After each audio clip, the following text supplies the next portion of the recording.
Welcome back, everybody. It is episode 13 of the Pat and Play podcast. We've had some ruminations over the last few weeks of when are they going to stop getting away with it? And yet another late winner, to be honest, in a Liverpool game, but just this time not for Liverpool. With an absolute outstanding late winner in the Liverpool game, which set the tone for a weekend of... I saw a stat that was being thrown around. I think it might have been eyes in the general chat there, but of this week being a record-breaking weekend for goals after the 90th minute. So we have a lot of emotions on the panel today because some of us are on cloud nine because it went our way, and some of us it might have gone in the other direction. One to lose a game, the other just to put a cherry on top of the cake for Brentford. Guys, tricky weekend. I think the stocks falling and the stocks rising might be a little deep this week, but let's get into it. I think, Sal, why don't you kick us off with, you know what, it was a weekend of falls. So let's start off with stocks falling actually this week. What's your stocks falling? Stocks falling for me, I think, interesting this weekend. There's a lot of things that I can speak to, but and I know we've touched on it in the podcast before, but from what I saw in the Arsenal-Newcastle game and refereeing, VAR, officiating as a whole, like it's at a point now where I genuinely just don't understand the rules of the game anymore. And like I was thinking about it before we jumped on now, and there was a time before where we never had goal line technology, never mind VAR, we never had anything. And we would look at replays and we'd say, how is that penalty not given? Or how is that? And it was part of the game, right? And we've obviously touched on this before. Now you've got all this technology, all these things put in place. It makes it a million times worse when bad calls are given, right? And then they tweak the rules a little bit. For example, this handball rule, if it bounces off your foot and it touches your hand, it's not a handball. But then with that, they bring on inconsistencies. So that whole PGMOL and Howard Webb, and they have gotten this thing so wrong, and it's damaging the English game. It's really damaging the English game. So for me, that's what sticks out for this weekend, man. It's just been so horrible, and it's frightening. Like, these kind of things are going to decide titles. They're going to decide a lot of things going forward. So, yeah, that's definitely my stocks falling. Mm-hmm. Marlon, what'd you say? I think I have to agree with Sal there, man. The refereeing has been abysmal lately, man. But my stocks falling is going to be Chelsea. And if bad refereeing means a red card for Chelsea every weekend, then I can stand a bit of bad refereeing because there's nothing like seeing the Blues of London absolutely just capitulate the way that they have been the past 2 weeks. So definitely stocks falling. It's got to go to Chelsea. I think they took the lead in that game. I didn't really follow through, but I think they took the lead. And once they took the lead, I thought, okay, they'll probably see through from here. And then only to get notifications later on that things went down the drain. So I think for me, definitely stocks falling, Chelsea. Yeah, I'm with you on that just because Chelsea's stock was pretty high. At least I think most of us on the podcast were pretty bullish on the kind of season Chelsea were going to have. But yeah, I think I support that money run. What about you, Vod? Yeah, I have to agree with both of you guys. Refereeing is just, it's the standard is really bad. And with Chelsea, I think they've gone this entire month of September without a win in the Premier League. I stand to be corrected. I think it's where they stand at the moment. So for someone who we thought was going to be chasing the title, it's not the best start for them. But my stocks falling is Ange Postecoglou. Yeah, I can't say his surname right now. See, I can't because I'm laughing at it.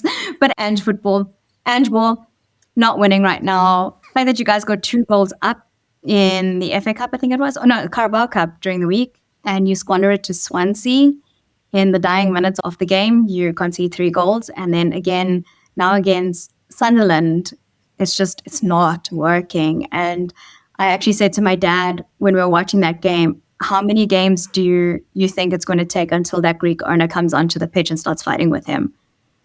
So I think they made the wrong decision by getting rid of Nuno. I really enjoy Nuno. I'm really glad that he's back in the Premier League, and he obviously plays tonight his first game with West Ham.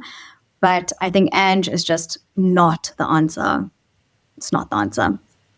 Yeah, I think it's not a good sign when you fire a manager and then you don't win a game afterwards. Yeah, no new manager bounce for Ange. But yeah, I know I didn't like him much when he was at Spurs, but I think it was because he was at Spurs, of course. I do find him quite a entertaining character. So let's hope he can stay in the league. I don't want another PR trained bland individual in press conferences coming into the league. If we can keep a couple of entertainers, that would be great. My stocks falling is Man United, and I think it might be a surprise that I have any stocks to withdraw. I was about to say, are there any stocks left? Yeah, There's no stocks left. it's a market crash. But funnily enough, I personally haven't been that sort of aggressive on the anti-United train over the last few weeks. I've supported a lot of the takes, but especially around the sort of formation. But I still felt that the way that Man United played against us on the opening day really hinted at something. Was at an underlying current, there were positive signs, and that they would trip up and you guys would have a difficult time, but ultimately that would be that. And then Chelsea happened, and I thought, oh, maybe Sanchez has given another opportunity, like another, hey, it's start of the season again, and now you're up against Brentford. And so my stocks were pretty high. I must admit, I thought United were going to surprise a few people, but it has not happened. And so I'm a bit worried for you guys, to be honest with you. Barlin isn't even repping a Man United shirt on this show anymore. You can see the darkness that is enveloping this show. Let's see what happens. I think, why don't we move into that as a... No, wait. I'm forgetting stocks rising here. We need a positive spin. I'm going to kick it off first. My stocks rising is Brentford, and that's going to be a surprise, but I thought Brentford were relegated. I just didn't understand anything that I'd seen. 5 game weeks, really bad. Nothing that indicated that they were going to do this. And so for me, my stock for Brentford could not have been lower, really. I was pegging them for 17th or 18th this season, and I really liked what I saw, to be honest, in that game. I really like how a few weeks after looking like that defense is... There's no way it can hold back anything. It's looking pretty decent right now. Sal, why don't you kick us off with your stocks rising? And I'm guessing it's not Amorim. Definitely not. Sir. Okay, so I've got 2, right? The first is Crystal Palace, but I want to shout out someone. In 2017, I started playing football again for a while, and I thought I was going to make it. And I started looking at a lot of players that I wanted to model my game after, right? And I paid my attention to the central midfield position. Paul Pogba, Kevin De Bruyne, Toni Kroos, and a player that a lot of people criticized me for choosing at that time was Granit Xhaka. And I'm going to give it to him. I saw a Sunderland fan on Twitter or X or whatever you want to call it, and he said, it might not be a stretch to say that Granit Xhaka is our best ever player. He's somebody that I've always rated. I love the way that he plays, his leadership abilities and the qualities that he holds. So I'm super, super happy to see him back in the Premier League and doing well. And we're coming up against him this weekend. I think we play Sunderland on Saturday. So yeah, man, I've just been so impressed with him and with that team as a whole. And I just enjoy watching him play. Yeah, Crystal Palace is a shout, but I want to give it to Granit Xhaka. Ooh, I love a bit of Granit Xhaka. You know I've always loved him. Yep. Yeah, that's a beautiful story in football, to be honest with you. And so is Sunderland, because, wow, they're performing brilliantly. Fun. Is your stocks rising Sunderland related, or are you putting your money elsewhere? I agree with Sal. I also rate Granit Xhaka very, very high. He's not bad on the eyes either, so gold. put your money there. I actually have two besides Granite. Firstly, Crystal Palace. I knew what we were getting into, and I think everyone knew the kind of game that we're going to get into, and I'll talk about it more when we break down the game. But they're playing ball, man. It's so good to watch them play. They're enjoying their football. They know what they are. They're not scared. They're on this unbeaten run, and I just think it's clicking for them, regardless of the fact that they've lost some of their players. It's a joy to watch. So Crystal Palace is one of my shout outs. My second shout out is long throw-ins. Haven't scored in a few years in the Premier League, and it's made such a comeback this season, and I'm enjoying it. Yes, I've conceded many goals from long throw-ins, but I'm enjoying it. It feels like early 2000s football is back a little bit, with just taking things back to basics. And if you get a long throw-in, it's an attacking way of playing football again. So I'm just enjoying watching that. And I think that this season, almost every single club has enforced it and incorporated it into their play. And yeah, I'm just enjoying that. It's a good shout. I think since we're on the topic of ballers, and I hate to be like the new kids or the new gen says, I hate to be glazing Arsenal so much, but Jurrien Timber, guys, what a player, man. What a player. It hurts me to see players across the Premier League that you would like, literally, I would give things that I won't mention on this podcast just to get Timber And he wants to join us on United, bro. I don't know. And yeah, Ten Hag went and signed all the wrong dudes, dude. I don't know. He brought in Anthony instead of Timber. Or somebody else. There's a couple other guys that I just feel like, Ten Hag let us down big time, but that's a topic for another day. But man, Jurrien Timber, what a baller, man. What a baller. Strong, technical, so dynamic, man. Can do it going forward, can do it coming back. If he can just avoid injuries this season and just stay solid on that right side of the field, man, I think Arsenal have a really good chance of going all the way with a player like that. Oh, I'm glad you shouted out someone like that, because the performance levels he's had game after game since he messed up his ACL. Like, I think Ben White is a fantastic player and I rate him so highly, and yet it's done for Ben White. I'm sorry. It's done. It's curtains there. You're looking at a player, as you said, who doesn't really have a weakness in his game, and every season comes up against. Last season, Akala tried to go up against Timber and got absolutely pocketed. Mbappe tried to move off the channel between Saliba and Timber, which is his one. He always likes that half space. Nothing. Timber didn't give him anything. And so far, yeah, I'm with you, Balin. Yesterday, I thought he was particularly, like, he's quite a lot shorter than some of the big boys that are on both teams. And yet, there were some clattering moments there where he held his own. I think he's brilliant. That's a good shout out.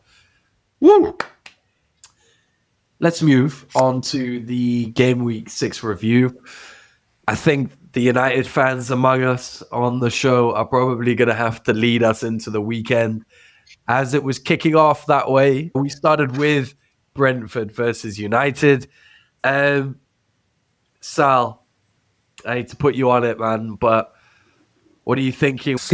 I don't think it hurts anymore, to be honest.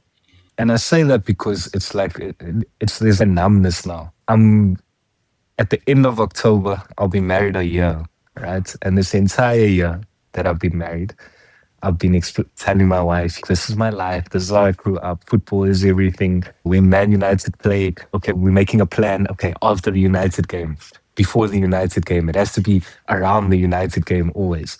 Do you know how, not drop a F-bomb. Do you know how freaking embarrassing that is? You know, imagine your wife comes to you and she says to you, okay, I want to do this. And then you say, okay, babe, after the United game. And then it's 3-1 to Brentford. How do I look? How do I look? You guys tell me how I look.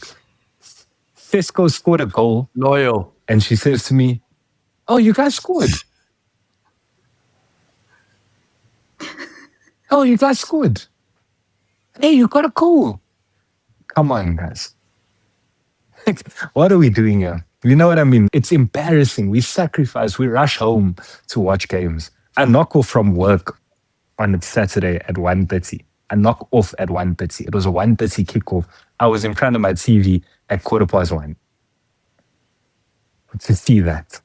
Sacrifices we make to watch our football team, and then that's how they pay us back. I don't know anymore. Like I'm saying, it's beyond even pain now. It's just embarrassing, and I don't understand. We were shouting out Crystal Palace here, right? As stocks rising, they're doing three at the back. They're doing it with three at the back. So is it the system? Is it the coach? I don't know anymore. Like I was speaking to Nico about this, and I was saying, like, if you watch Brighton or you watch even Leeds or like your lower table teams, your bottom half of the table teams, your mid table teams, they are mid table teams, right? So they can win the game and you can applaud them and they play well and you can see what they're trying to do. They have a style of play, they play to a certain level. And then they'll get knocked 4-0 by an Arsenal or a City or whatever. Nobody's going to call them a flop. It's normal, right? They're not that level. We playing like a mid-table team, getting the results of a mid-table team or a lower league table team, but it's not because it's our level. Do you know what I mean? It's not like you're watching it and you're like, okay, the other team is just better. United are just not good enough. They're not a big team. It's normal for them. It's their level. No, with us, every single game, it's a flop. Do you guys understand what I'm trying to say? It's not, oh, we're just a bad team. No, it's not that. It's not that, oh, they're just a bad team. They're just not a high-end football team. No, it's just we flop. Every single game is a disaster. Dalo will leave a man who's running in behind him to cover the middle of the pitch. Our keeper will get a shot flying straight at him and he'll dive. It's like, I don't understand. So I think Amorim needs to leave. I said it this weekend. I think I'm ruling out for sure because plain and simple, it's just not working. Like, I actually like the guy, I respect him, I feel for him, but it's just not working. And unfortunately, I think we're going to be in this cycle for a long time where you sack the manager until you find the one that works. And I'm on board with it now. I'm done getting attached to coaches and ideologies and words said in press conferences. Get rid of the managers until you find the one that works. Get rid of the players until you find the players that work. Because I don't even think it's the system per se. Because even the system, I'm not going to blame the system because you've taken Bruno out of your 210s to put him into a deeper lying midfield role so that you can accommodate Cunha and Mbuemo. So you're playing to Bruno's weaknesses as opposed to playing to his strengths so that you can accommodate Mbuemo and Cunha. How does that work? I get it. You want to accommodate these two players. Then take Bruno off the pitch. Put Kobe mainly in that role, right? Like put somebody who's accustomed to playing a deeper lying role. Or bench Cunha, bench Mbuemo, do something, but play to your player's strengths. Don't put your most creative player statistically in a deeper role. So forget even the system, the players that you're playing. You sign a keeper, you continue to play the keeper that's flopping. Nothing adds up anymore. Nothing makes sense. So I'm not blaming the system, but the coaching itself. It's not a problem of three at the back. It's a problem of the way that you're implementing it, the players you're putting on the pitch. I don't know. It's embarrassing. It's a joke. I'm ashamed. And yeah, it is what it is.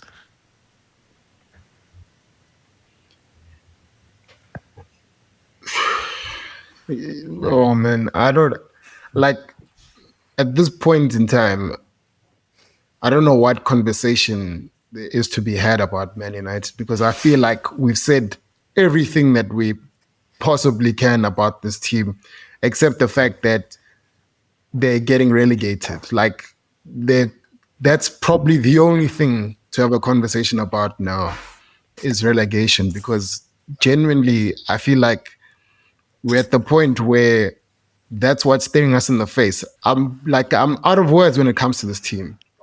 Amorim has lost any aura, any glow, any like confidence that he walked in the door with. It's all gone. He looks like a shadow of himself. You can see that he's going through something. He's losing himself. Like he's going through a bit of a crisis there. Bruno also is just a shell of himself. If Bruno's not banging penalties, It's just like that's usually his bread and butter. But everything that can go wrong seems like it's going to go wrong. And I just think the final nail in the coffin, honestly, is just relegation. Because what conversation is there still to be had about Man United? How many managers have you gone through? How many players have you gone through? How many styles of play have we gone through? You've changed ownership now as well. I don't know. I honestly, words are failing me when it comes to United at this point in time. What you're saying is essentially United are so mediocre that it would require something like relegation. We're mediocre. That's what I'm trying to say. Like, it's not normal. It's not a normal kind of drop in level. It's a complete disaster. And the reason why I'm laughing here so much, I had to go on mute now because I can't contain my laughter. Sorry, Barlin. He mentioned relegation. And I'm thinking about a reality in which we get relegated. And I can't stop laughing because if we get relegated, we're not coming back. We're not going to come back. We won't make it. We're going to die in the championship. I don't think the Premier League can afford for Man United to get relegated, to be honest. Too big a club, too big a brand. Yeah.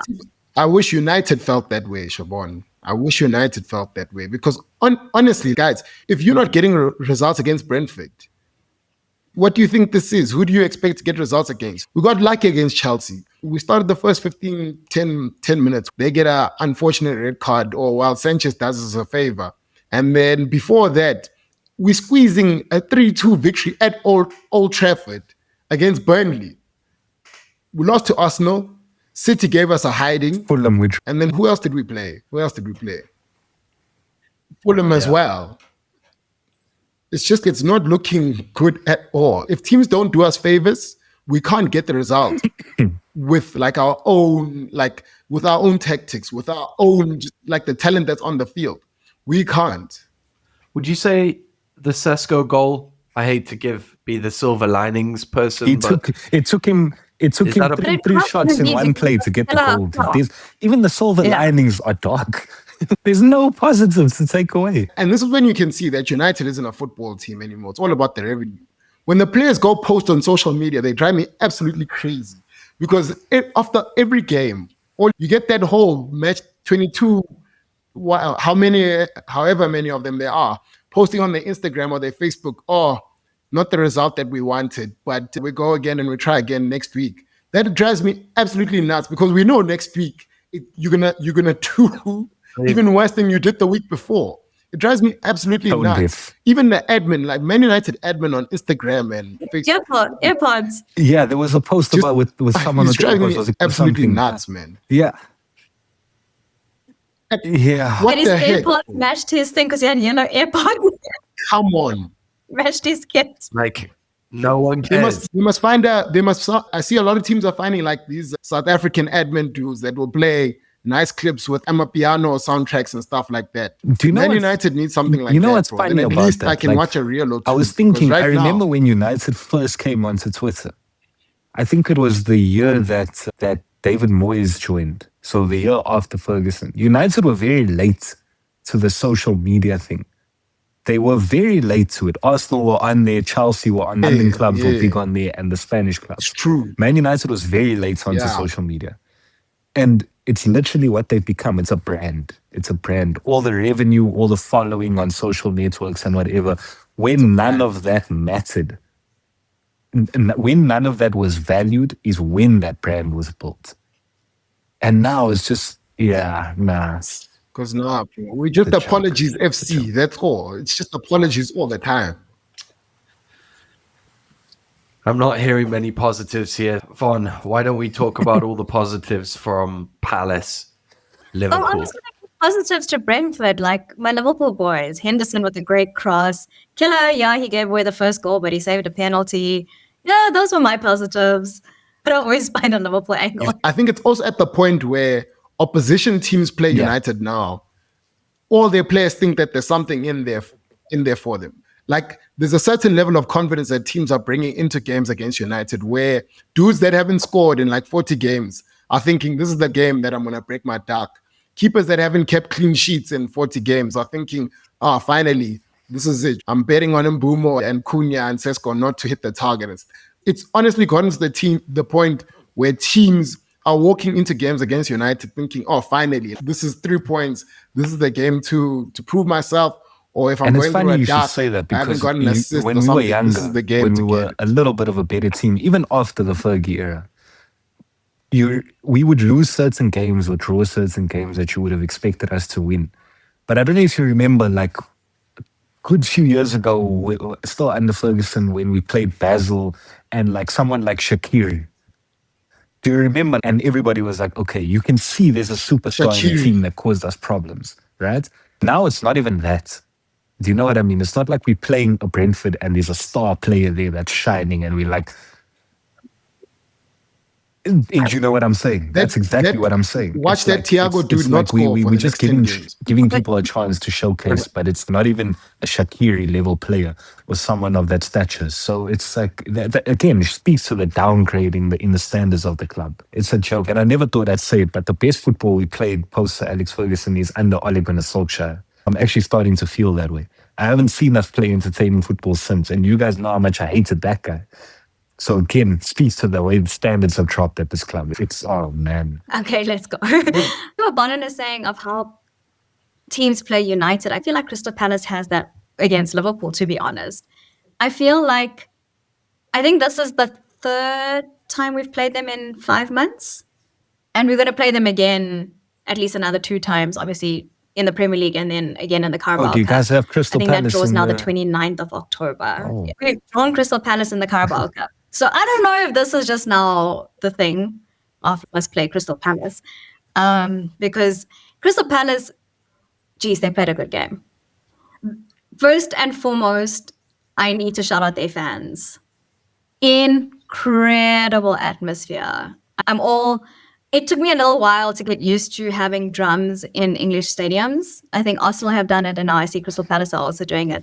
But they're standing there with their drums. The guys are standing there with their bullhorns. Like, fans, incredible. Absolutely loved it. I think they definitely brought the atmosphere. They drowned out the Liverpool fans, which is a little bit hard. As much as we were away from home, you still generally hear the Liverpool fans quite often and quite loud. And I think the only time they gave us a break for when we could hear the Liverpool fans was in the 20th minute to sing for Diogo. But yeah, the fans were incredible. Other than that, their tactics were pitch perfect almost. Absolutely pitch perfect, which to me is really frustrating because we knew the game that they were going to play. We knew that the formation that they were going to have. We knew they were going to play 3 at the back. And Ane went in with almost seemed like a 4-2-2-2 sort of formation where we were playing like box 6 in the front, which in the first 15 minutes, you can see it's not working out. So change your formation. Go back to your 4-3-2-1, and then you've got Isak in the front. But anyway, I'm not the manager. I can't make comments on that. I didn't actually mind him playing Flo on the left. I think when Flo did it against Southampton during the week, last week, it worked quite well. And with Isak up front, yeah, I think it could have worked. But Liverpool just did not pitch. And I felt watching this game, it was like the Carabao Cup final against Newcastle, where you have to show up to a game in order to compete. And Liverpool just didn't do that. They were constantly on the back foot, not first to any balls. Even Kaiser's goal, controversial goal as well. I'm not even going to celebrate that goal. I love Kaiser coming on and brings a little bit more energy and giving us something there. Taking Connor off, bringing Cody back on, putting Dom at the back, then switching him back when you bring Jeremy on. These things can impact a game, but Liverpool, the 10 men on that pitch, barring Allison, were just not good enough to face Crystal Palace. And I'm not going to be like some of the fans I've seen online that are now suddenly saying slot out after one game. Guys, calm down. Like, need to watch a little bit more football before you say stupid things like that. But I am going to say Slot didn't make the best decisions in this game.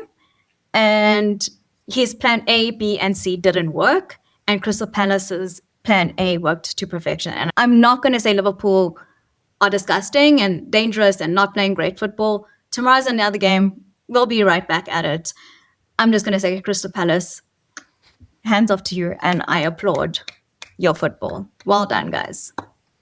18 games unbeaten now for Glasner's glorious Palace team, to be honest. These guys are, they've managed to put that run together with 3 matches versus Liverpool, a game against City, a game against Arsenal, a game against Chelsea in that 18.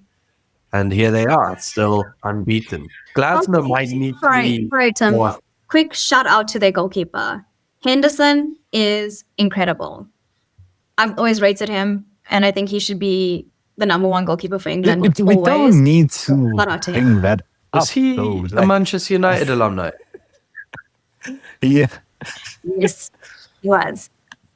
For nearly a whole season. The talent ID there is a little rough, yeah. For nearly a full season in 2021. Oli actually benched De Gea for quite a while and played Henderson as our number 1. So, yeah. Yeah. Vision, again, Ole. Von, I felt like Palace overran the defence in the first half. In the second half, Liverpool were much better. I don't know if you felt the same way, but Isak, so close to an absolute barnstorming goal. Didn't happen, but we know it will very soon, no doubt. What did you think about Flo Wirtz overall? How are you feeling? Because, of course, that is the trending Twitter thing right at the moment is about Wirtz, which there are bigger stories. But how do you feel about it? The only reason why he's trending is because of the money we paid for him. Yep. If we had paid £20 million for him, which 100% is he's worth way more. He's worth the money we paid for him. I said that in the first podcast where you asked me, and I said 100 million gazillion rate him. I do think he's really struggling to come to terms with the Premier League itself. Coming from Leverkusen, it's Leverkusen, right? Yeah. Coming from Leverkusen where, yes, you're playing as often as you would in Liverpool. The Premier League is a different beast. I think he needs to bulk up a little bit more. He needs to be a little bit stronger. I don't think he's strong enough to fight for the balls. And I think he's very scared of getting injured because he's not up to full match fitness. So I think he's pulling out a lot of tackles that he would normally make. He's not fighting for balls. He's not chasing them as much. When he does get the balls and he does get his run-ins, you see it. There was the Atletico Madrid game where I saw it, like what we saw in preseason. And even against Southampton, there were moments of real pleasure to watch him. I do think maybe the noise is getting to him a little bit from the English media, and it's starting to affect his confidence a little bit, because at the end of the day, every discussion they have is, I think they even interviewed him about, is the price tag weighing on you? And his answer to that was, the manager said, don't care about the price tag, just think about the football. And that's the right way to answer it. But no, I'm not worried about him. I do think he will hit the ground running eventually. I do think he needs, maybe after this next international break now, it's 2 more games and then another international break, and then it's 2 weeks off. You'll see him, I know, next season will be different because I think they're joining the September and the October international break. So he'll have 3 weeks without football, but a longer time with football from the beginning of the season. But I do think he'll get back to what he knows with his German squad and feel himself again, and then bring that confidence in now, having played, 7 weeks of English Premier League football. So it might get a little bit better. Isak, same thing. He needs to get up to match fitness, missing out on preseason. And I think mentally as well, the price tag plays a part. The way that he left Newcastle, entering Liverpool, the expectations on his shoulders, I do think it plays a bit of a bigger part. And I do think the fact that Hugo had to serve the suspension, that little on your shoulder that's pushing you, knowing that your place is there. At the end of the day, I don't know why, but Slot is always going to choose Hugo and Isak over Chiesa. Chiesa has had such a great season despite him not getting the minutes that he deserves. And from what I understand, he hasn't traveled to Galatasaray for the Champions League despite being a late addition. I'm hoping it's because the paperwork hasn't gone through and not just because Slot is being stubborn about it. But yeah, I don't see it being a lasting problem for Florin or for Isak that they're going to have bad seasons. I just think they need to get up to speed, get running. And then I think after 12 games, we can start saying, okay, maybe it's going to be a bad season. Maybe it's going to be a great season. Yeah, interesting. I think it's about to be a very tricky run of fixtures, which I think will maybe give us more clarity, because big fixtures are interesting. They give you an opportunity to explode. Arsenal could have played Sunderland yesterday and won 3-0, and everyone would have gone, okay, fine. Everyone expected that. But actually, by winning 2-1 at St. James's Park, there's an explosion moment, a shock, right? And so against City coming up, maybe Flo or Isak can score a goal in a game of that sort of quality and have that sort of ignition moment. I think we play Chelsea this weekend, and it's also an away game. So I think that's also because now we've played away to Crystal Palace. We're traveling away to Galatasaray, and then we're traveling away to London to play Chelsea. So 3 away games is also difficult for a team, also before an international break. So maybe this is the week to shine. Yeah. Okay. Let's go on, Balance. Yeah, one thing that I always thought, particularly about Slot in Liverpool, last season, 100%. I really just feel like that was Jurgen Klopp's team winning the league. I was always keen to see Slot in his second season with his own additions to the team and see how he puts that together. Obviously, Liverpool had started the season, I think they started the season well in terms of results, but not necessarily in terms of the performances that have come from the team as a collective, particularly with their new additions and things like that. Very happy to see them catch that first L, because I was starting to worry a little bit that if no one found a way to slow Liverpool down, particularly now early in the season, I was starting to worry that they were going to start to run away with it a bit, because I saw obviously the likes of City and Arsenal and the other big boys dropping points. So I'm keen to see, particularly now with this first setback, just how Liverpool bounce back and how Slot carries on with the squad. And if he does eventually get the likes of Isak and Wirtz gelling together, if he does, look, that's going to be great. Whether you like Liverpool or you don't like Liverpool, seeing the likes of Florian Wirtz and Isak and Cole gel and start to find that chemistry will be great. But if he doesn't, I'll also be happy with that. That's not going to bother me too much. I think we should move to Newcastle and Arsenal, given the time. We've got a couple of other games that did happen on Saturday before we get there. We had Chelsea lose 3-1 to Brighton. We've chatted on this podcast before about Brighton. I think we all really rate them against the top 6. Chelsea with yet another red card, and Caicedo, there's probably an argument that he could have gone in the sort of fracas that erupted there as well, although some camera angles make it look like it wasn't. I think Chelsea are being investigated now, though, for that stuff. Yeah. Okay. It might be even more suspensions there, which is in a way a shame coming up with the Liverpool game on the horizon. It would have been more interesting for the neutrals, I think, to have. You like having these games with 2 fit starting 11s going head-to-head without any excuses for any team. We also had City win 5-1 against Burnley. Haaland is just doing his thing, isn't he, guys? Twice. I don't know. It doesn't help that Burnley helped them score goals too. By the same person. Yeah, that was a bit of stabbing yourself. Yeah. And you must be a City supporter. Some dodgy betting, maybe. Spurs is a weird one, because Spurs have had a really start to the season, right? And then they play Wolves at home and they get a 96th minute equalizer, I think, with Palhinha. Can I just say, when Liverpool was scoring all these late goals, everyone was like, no, it's lucky, it's lucky, it's lucky. Now every other team is scoring late goals and you're like, we love this football.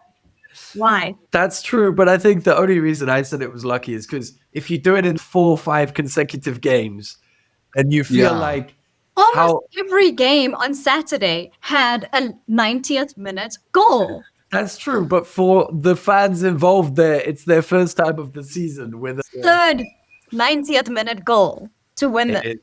Yeah, Arsenal definitely are. You can make the same argument. How long can that luck last against City and Newcastle? And in the Champions League, if I remember correctly. I think we had a late one, but we were already 1-0 up because we beat them 2-0 in the Champions League. Athletic Club. Let's talk about... Yeah, there's nothing cool to say about Spurs versus Wolves. It is what it is. Newcastle versus Arsenal then. It was the final big game of the weekend. Villa had got a 3-1 win earlier. Their Watkins first win. Hey? Villa's first win. Villa's first win. Watkins' first goal. Yeah, they scored 3 goals as well. Yeah. Yeah, finally. Sorry? They came from behind. Fulham had scored first. I think Raul Jimenez scored, and then he got stretchered off or was replaced with the injury. And then Villa came from behind and scored 3 goals. Emery needed it, definitely. He looks good in the Europa League, but he had looked terrible. His team had looked terrible in the league. So, the game of Sunday, at least, pitted Arsenal against Newcastle up at St. James's Park. And obviously, the result is fantastic for Arsenal. With the result in the Palace versus Liverpool game, with City getting the 5-1 win over Burnley, it's difficult to ever say that there is a must-win game in September. I always feel when people say, this is a must-win game, and you're away at Newcastle, you have to get real. Like, there are too many games left for that to be, if you lose this, it's done. You can't win the league. That is some sacrificial stuff, which I can't get behind. But when your rival trips up in a game which maybe you didn't expect it to happen, right? I think it is a bit beholden on you to make the most of it. And Arsenal often have this habit of, last season when Liverpool would drop points, Arsenal would drop them worse. You know, if they got a draw, we'd lose. Just because, I don't know, it was like a pressure thing. For me, there's going to be a couple things we're going to want to talk about. I know, Sal, you mentioned the ref horror show in the stocks falling and stocks rising. I think we've got Gabriel. We got the redemption arc there. And I think one thing I want to quickly mention before we dive into it is... Oh, Balin, go on mute there, bro. I think the one thing I think Arteta discovered or fell into in this game, which I suspect is going to become a feature of this Arsenal side, is Eze and Odegaard playing together. And you can make a box midfield where you have Eze at the left point of the square, you have Odegaard as the right point of the square, and then you drop down and you have Zubimendi as the bottom right point of that square and Rice as the bottom left point. And that box midfield is incredibly strong. Then what I saw yesterday was Calafiori was actually almost the left winger, with Leo Trossard playing one in. He was super narrow. And I do wonder if that's the future. He plays left wing, but doesn't play it like left wing, and instead comes in. And then Odegaard plays in that slot where we've had Marino, we've had Waneri, we've had anyone who could play there, Dauman even. I think that could be it. And wow, when Odegaard came on yesterday, I know there will be headlines going to other players, and rightly, but Odegaard really changed the tempo, the momentum of the game. Oh, wow. What a cameo. Any thoughts on the game, guys? From a neutral almost, whether you're neutral or not is probably up for debate. I'm sure most of you are supporting Newcastle. But how do you feel if the game played out? To win. Any talking points? I enjoy Newcastle, but the reason I wanted Arsenal to win was because Liverpool dropped points.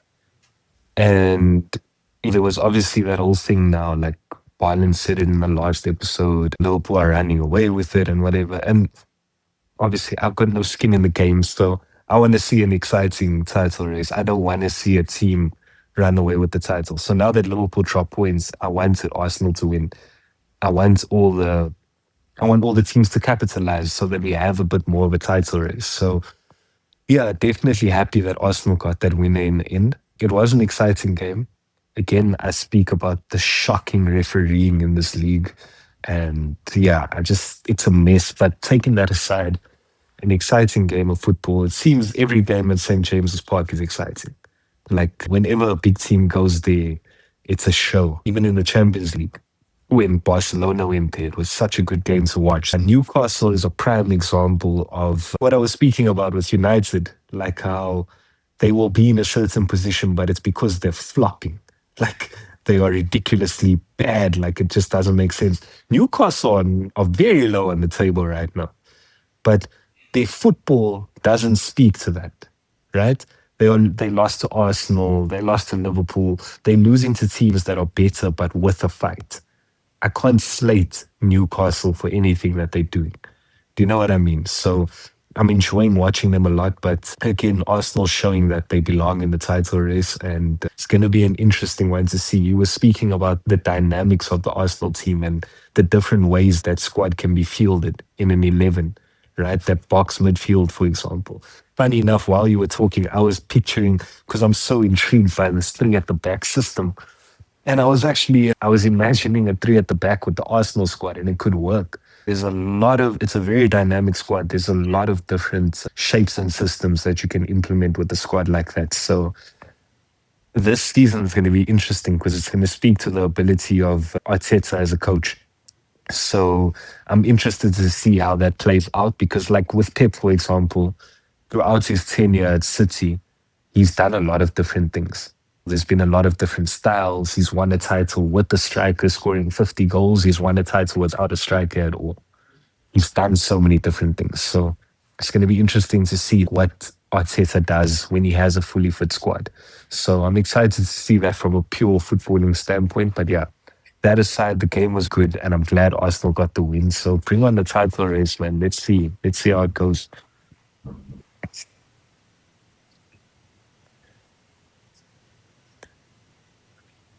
Just one final comment on the shape, because you mentioned it. Like, in effect, for a lot of that game against Newcastle and for many games this season, when we have the ball, it's a 3-2-5. It really is. Saliba in the middle and then Gabriel left centre-back. And it's a 3. Calafiori, it used to be Zinchenko and then Miles Lewis-Skelly would come in and then play narrow. And then that would be the bottom of the box midfield. But now with Calafiori getting a run, he doesn't do the inverted bit. Wright is now dropping down, playing that with Zubimendi. So it's a 3-2. And Calafiori goes up and does the sort of wide bit. How shapes can evolve like that. And I think our idea of how formations and that's work, the thing about coaching work, doesn't really match like how a 3-4-3 and a 3-5-2 or whatever. These are not systems, these are shapes. The system is how it's coached. How does it play out in the game? And that's what I'm saying. Like, it's interesting to see, like with Arteta, like how he foresees certain things working and how it comes to fruition on the pitch. So, yeah, I think that with the squad that he has, it's very exciting. And if he is any better psycho as Pep, he learned from the guys. So then it'll be interesting to see how he experiments. It's going to be fun to watch.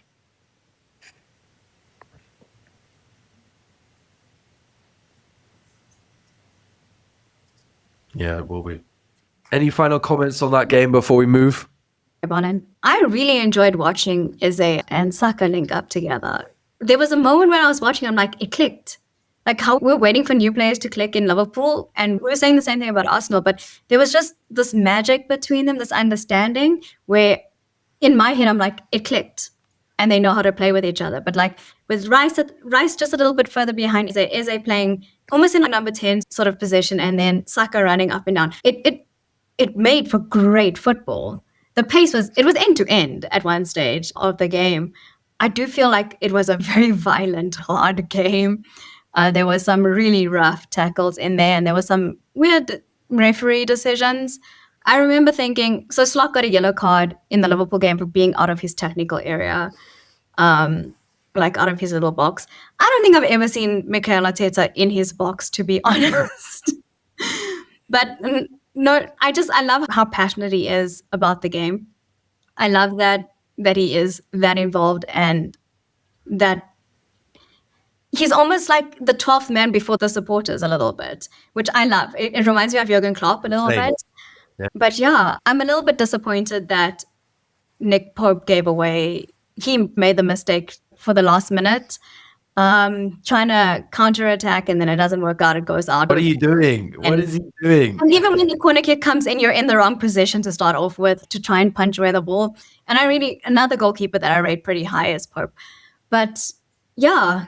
I highly recommend searching for a video. Pope punches Saliba in the bum. Basically, when the goal goes in, it was Saliba who was between Pope and the ball. So if you see the celebration video, just look for Pope's right arm. he swings for a beautiful punch on Saliba's butt as Saliba runs away to celebrate, which, to be honest, I get it. Rod, you're spot on to call him out because he was unbelievable. Balin called out Timber earlier. There was a move where Zubimendi flicked up the ball over. Oh my! Over to Timber. Insane pass, but the Timber run and then the little glancing header. You have no right as a big man to get down that low and push it around the post. I'm sorry. Wow. And so natural as well. It didn't even look like he made an effort to do it. It was like, oh, okay. Just my 6th save. XG of 2 now for Arsenal, but no goals. Chill. Barlin, any comments on this one before we move on? Yeah. I think I'm starting to see how the competition in Arsenal squad is starting to help. I don't think you get a cameo like that from Odegaard if Eze is not on the pitch. I think even the likes of Saka, knowing that Madueke's down now, but I think the competition around the squad is definitely starting to, I think, pay dividends. You look at also Gyökeres, I hope you see how it's done, bro. You're seeing a real striker in Merino, bro. Gyökeres must watch a real striker like Merino, bro. I don't know, Merino, that guy's just weird. He just moves different, man. He's something else, man. I think he needs to really start. People really need to start giving that man his flowers because he was one of those signings that you guys made, I think, last season. And he came in and he probably just went under the radar. But he scored so many important goals for Arsenal last season, and it looks like it's something that he plans to do throughout this season as well. I don't know how he does it, man. He's just got a knack for a goal and really good goals. That was a header and a half. What's this, man? Which is ridiculous for some guy that just, like I said, came under the radar. When you guys signed him, I don't think he was like a priority signing or a signing that you thought would come in and make the impact that he's made. But I think the competition really starting to pay dividends for you guys. Even the likes of Trossard wasn't too bad. I'm a bit disappointed in Newcastle, honestly. I think they also went a bit negative too early. I think Eddie Howe bringing on those defensive, Livramento went down. But I do think the likes of Harvey Barnes and Ilanga maybe could have come on to the game a little bit earlier. Yep. And you still try your best to win that game. It's your home stadium. Sure, Arsenal are taking the game to you, and maybe it means a little bit more for Arsenal at that particular point in time. But at your home, defend it. Try really take the game to Arsenal and win it. So a bit disappointed in Newcastle and Eddie Howe in that sense. But otherwise, I think we got a scintillating game. We've gone over the hour, so we're going to have to wrap it up there. Let's do a quick game of the week. This one's a difficult one, guys. So let's see what we got. Okay. Same format as last week. I'm going to call out a club nation, and then you're going to give me the player that comes to mind. And let's see if it fits. Manchester City. Argentina. Is it Zabaleta? Pablo Zabaleta. No. Benfica. Ooh. Nice, Sal. Yeah, that is right. City, Benfica. He's at Benfica right now. He went to Benfica after it. Yeah. Nicely done, Sal. Okay. Wow, that was quick. Goodness me. Your internet connection working on the right day. Yeah, he's there. Yeah, he is there. Actually, it's Chelsea. Now. He started his career Chelsea. at Benfica and he's ending it at Benfica. Yeah, that's going to be interesting. Tomorrow against Chelsea. Ooh. Or later tonight. Ooh. We also have I think it's PSG Wednesday. Barca. I think it's Is that Wednesday. tomorrow? Yeah, that's going to be interesting. Is that tomorrow or Wednesday? I don't think it might be Wednesday. Yeah. I cannot wait, guys. I cannot wait. Yamal versus Usman. And the final that we should have had. Man. Isn't Dembele still injured? Yeah. Yes. That's also something that we mustn't forget is a lot of these players that played in the Club World Cup are struggling with injuries now because they didn't have a proper preseason or didn't have rest. Chelsea is also struggling. That's why Cole Palmer and his little injury there. Now he's being listed until after the international break. Too much football, but not for us. Okay, let's wrap it up there, guys. We've had an awesome convo. Thank you for joining. As always, Sal, Von, Balin, been a pleasure. And see you for episode 14. Ciao for now.